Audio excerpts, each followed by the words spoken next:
This is a mock-up of the Etesian wind sensor's wireless fountain control system.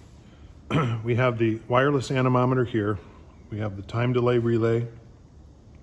We have the base unit, and we have a simulated pump, which is the light up in the upper left corner. For settings, what we set, we hit show config. We have the sensor ID in there, which is number 393. The slope is 100, the offset 0. And we set the alarm to come on at 15 miles an hour. That is the wind speed at which we're going to turn the pump off. In this case, the pump is simulated as a light. And then we'll allow the system to come back on when the wind speed gets to be less than 10.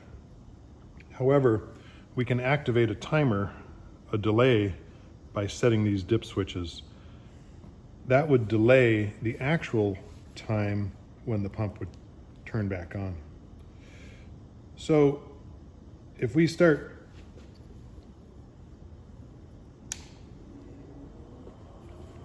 the anemometer running, takes it a second to power up.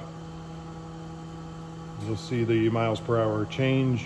Once it gets powered, it should be around 10 or 11. There it is, 11 miles an hour. So we're running 11 miles an hour, not enough to trigger the time delay relay. It's de-energized, so it's in the red, solid red LED. I have some air, canned air, and we'll get it to go above 15, which I got it up to 20 miles an hour. And you'll see what happened is the time delay relay went to solid green, which means that this alarm, the wind trigger relay, coming from the display via these two wires into this relay, has now been activated. So the system is energized, and you'll also have noticed that the light went out, which would be the pump getting turned off in a fountain control system. Once the speed of the wind goes below 10, which I'll simulate by turning that fan off. It goes below 10, it now triggered the time delay relay to start blinking. So the blinking green means that we are activating the delay that's set with those dip switches there. I have it set for 1 minute. So after 1 minute, this blinking green light will turn to red, and it will de-energize the relay, which will turn the pump back on. And that will be simulated by the lamp light turning back on. So the wiring here is from the wind trigger relay into the base unit for the time delay relay. These two wires go into pins 5 and 6. We have 120 volt power, although you could do 220 if necessary. Those go into pins 2 and 10, and then because I'm controlling a 120 volt power light, which simulates the pump, I've just jumpered across to 1 and 11, and that activates pins 4 and 8, which will activate the light.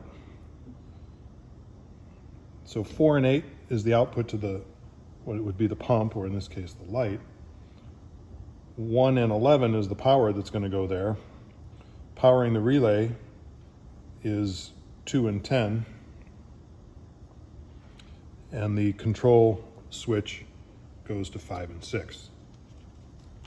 You'll notice that while I was speaking there, the time delay timed out after 1 minute, so it went to a solid red, and the light turned back on. There's also a feature on the display that is a test button located right here with the red button. If I press that, it will momentarily activate this, and you'll notice when I do that, it turns to a solid green, and as soon as I release it, it starts blinking, and now the 1 minute timer is is going again. If I press it again and hold it, you'll see it goes solid green, so it kind of stopped the timer. If I release it, it starts blinking and the timer will restart. So if we waited another minute, the light would come back on after the delay time has been met. I would generally recommend setting the delay time at somewhere between 30 minutes and 2 hours. I think that's a reasonable time for a wind event to come through, and with reasonable confidence, if the wind speed has gone down below the threshold to turn the alarm on, hopefully it'll remain that way for a period of time to allow the fountain to return to normal operating condition. Hopefully that helps to give you a sense for how the system is wired and put together. That's for the wireless fountain control system from Etesian Wind Sensors. Thank you.